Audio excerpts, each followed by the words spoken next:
Elections एक ऐसा वक्त जब पूरा देश राजनीतिक द्वंद्व के अंतर्गत विचलित रहता है। अप्रैल इलेक्शंस में आपका वोट मैटर करता है और सही तरह से इस वोट करने की पावर को यूज करने के लिए ये मैटर करता है कि आप कितने इन्फॉर्म्ड है और क्या आपको बहकाया तो नहीं जा रहा है। Will Modi win the elections in 2024?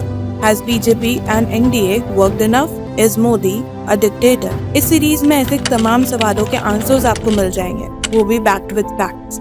Let's begin. इस सीरीज में हम इंफ्रास्ट्रक्चर के सेगमेंट पे डिस्कस करने वाले हैं, so stay tuned till the end. Central Vista master plan के तहत भारत का नया सांसद हो या भारत के इतिहास और संस्कृति को सहेजता युगे युगिन म्यूजियम हो या फिर हमारे रोडवेज, रेलवेज और high tech and state of the art building, Bharat ने हाल ही में एक ड्रामेटिक इंफ्रास्ट्रक्चरल रेवोल्यूशन विटनेस किया है। वर्ल्ड टॉलेस्ट स्टैचू यानी स्टैचू ऑफ यूनिटी हो, वर्ल्ड लॉन्गेस्ट हाईवे टनल यानी Atal tunnel, world highest railway bridge यानी चेनाब ब्रिज हो या एशिया का लॉन्गेस्ट टनल यानी जोजिला टनल, भारत की इंफ्रास्ट्रक्चरल जर्नी काफी रोचक और बाकी देशों के लिए इंस्पिरेशनल है। पर क्या बीजेपी ने अपने संकल्प पत्र में किए गए इंफ्रास्ट्रक्चर से रिलेटेड प्रॉमिसेस पूरे किए हैं? चलिए देखते हैं। Indian roads will be like those in America by December 2024. 25,000 kilometers of new highways and expressways per year. Billed as the largest infrastructure project being rolled out in Maldives. India needs trillions of dollars in infrastructure spend. It's another big development. Even Japan has joined forces with the incumbent Modi government. Roadways और rural connectivity की अगर बात करी जाए तो BJP promised कि सरकार एक rural road upgradation programme launch करेगी, जिसके तहत ग्रामीण इलाकों की कनेक्टिविटी को educational centres, health care centres और मार्केट से कनेक्ट किया जाएगा। As a matter of fact, PIB की रिपोर्ट के हिसाब से 2014 से कंपेयर करें तो there has been a 500% increase in budget allocation for road transport and highway. और खास बात ये है कि सिर्फ बजट एलोकेशन नहीं बल्कि इस बजट के इस्तेमाल के बाद एक सिग्निफिकेंट आउटपुट भी देश को देखने को मिला है। 2020-21 में भारत की हाईवे कंस्ट्रक्शन की स्पीड 37 किलोमीटर्स पर डे थी, which is tremendous. 2014 के 91,287 किलोमीटर नेशनल हाईवे लेंथ के मुकाबले नवंबर 2023 में ये लेंथ 1,46,145 किलोमीटर यानी 60% इंक्रीज हुई है।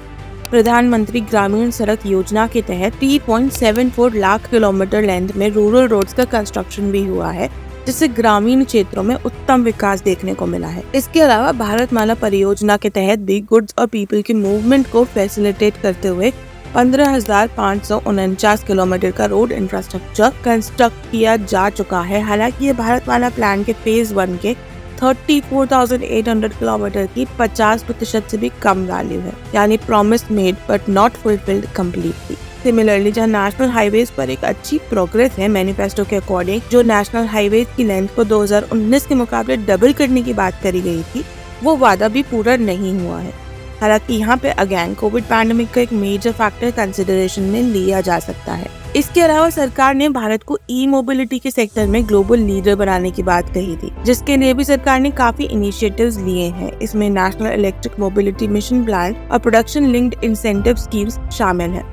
इसके अलावा टाटा जैसी इंडियन कंपनीज भी काफी कॉम्पिटिटिव सस्टेनेबल फ्यूल से चलने वाले मॉडल्स मार्केट में ला रहे हैं, जिसे इंटरेस्टिंगली लोग खरीद भी रहे हैं। As a matter of fact, economic survey of India 2023 के मुकाबले 2022 से 2030 में इंडिया का डोमेस्टिक ईवी मार्केट 49% की कंपाउंडेड एनुअल ग्रोथ रेट से बढ़ने का अनुमान है, with 10 million annual sales by 2030। हालांकि इन व्हीकल्स इंटेंसिव अडॉप्शन के लिए इनकी अफोर्डेबिलिटी और सबऑर्डिनेट इंफ्रास्ट्रक्चर यानी चार्जिंग पॉइंट्स और फ्यूल पॉइंट्स की मेजर नीड होगी, जिस डायरेक्शन में भारत बहुत काम करने की जरूरत है। अब रेलवेज पे चलें तो एज प्रॉमिस्ड 100 से ज्यादा वंदे भारत एक्सप्रेस ट्रेन जो कि पूरे भारत को कवर करती है, इन्हें ऑपरेशनलाइज कर दिया गया है। एडिशनली दिसंबर 2023 तक भारतीय रेलवेज का टोटल ब्रॉडगेज नेटवर्क के 93.83 पोर्शन को इलेक्ट्रीफाई कर दिया गया है, अगेंस्ट द प्रॉमिस्ड 100%, जो काफी क्लोज है और काबिले तारीफ है। इसी के साथ अमृत भारत स्टेशन स्कीम के तहत 1318 रेलवे स्टेशन को रीडेवलपमेंट के लिए सिलेक्ट कर लिया गया है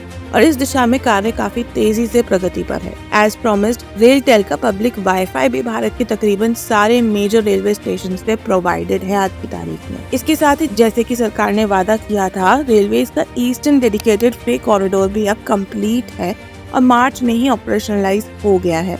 जिससे भारत की इकोनॉमी और ट्रेड को एक अच्छा खासा बूस्ट मिलने का अनुमान है। इसके साथ ही जहां मेट्रो रेल नेटवर्क में भी बढ़ोतरी हुई है, पर सरकार के वादे के हिसाब से 50 भारतीय शहरों में अब मेट्रो ऑपरेशनल होनी चाहिए थी, जबकि असल में केवल 17 शहरों में ही स्ट्रॉन्ग मेट्रो रेल कनेक्टिविटी अभी तक पहुंच पाई है। इसी के साथ नंबर ऑफ फंक्शनल एयरपोर्ट्स में भी मल्टीफोल्ड इंक्रीज हुआ है। आज की डेट में 480 प्लस फंक्शनल एयरपोर्ट्स है इंडिया में, डोमेस्टिक और इंटरनेशनल मिला के। एनर्जी रिलेटेड इंफ्रास्ट्रक्चर के सेक्टर में जाएं तो बीजेपी ने 24/7 इलेक्ट्रिसिटी टू ऑल का प्रॉमिस किया है। As per recent data, average power supply in urban area is 23.5 hours as compared to 20 hours in 2015-16, जबकि रूरल एरियाज में ये फिगर 2015-16 के 12.5 आवर्स से प्रेजेंटली 20.5 आवर्स हुआ है। पर अभी भी we have not achieved 100% electrification of Indian households, जो कि बीजेपी के मैनिफेस्टो में प्रॉमिस्ड था। हालांकि द इम्प्रूवमेंट्स आर ट्रेमेंडस। इसके अलावा सोलर एनर्जी और रिन्यूएबल एनर्जी कैपेसिटी की दिशा में भी अच्छा खासा डेवलपमेंट देखने को मिला है। हमारी रिन्यूएबल एनर्जी कैपेसिटी अभी 143.64 गीगावाट्स है, against the promise value of 175 gigawatt, वो भी 2 साल के डिले के बावजूद। यानी ये वादा भी कहीं ना कहीं बीजेपी पूरा नहीं कर पाई है, ऑल्दो इम्प्रूवमेंट यहाँ पर है। अर्बन डेवलपमेंट के क्षेत्र में भी सरकार ने बड़े बड़े वादे किए थे और काफी ऑप्टिमिस्टिक रिजल्ट्स भी प्रोड्यूस किए हैं। अमृत मिशन के तहत 105 लाख हाउस होल्ड्स में वाटर टैप कनेक्शंस प्रोवाइड करे गए हैं। 78 लाख घरों में सीवर कनेक्शंस दिए गए हैं। 88 लाख स्ट्रीट लाइट्स को रिप्लेस किया गया है।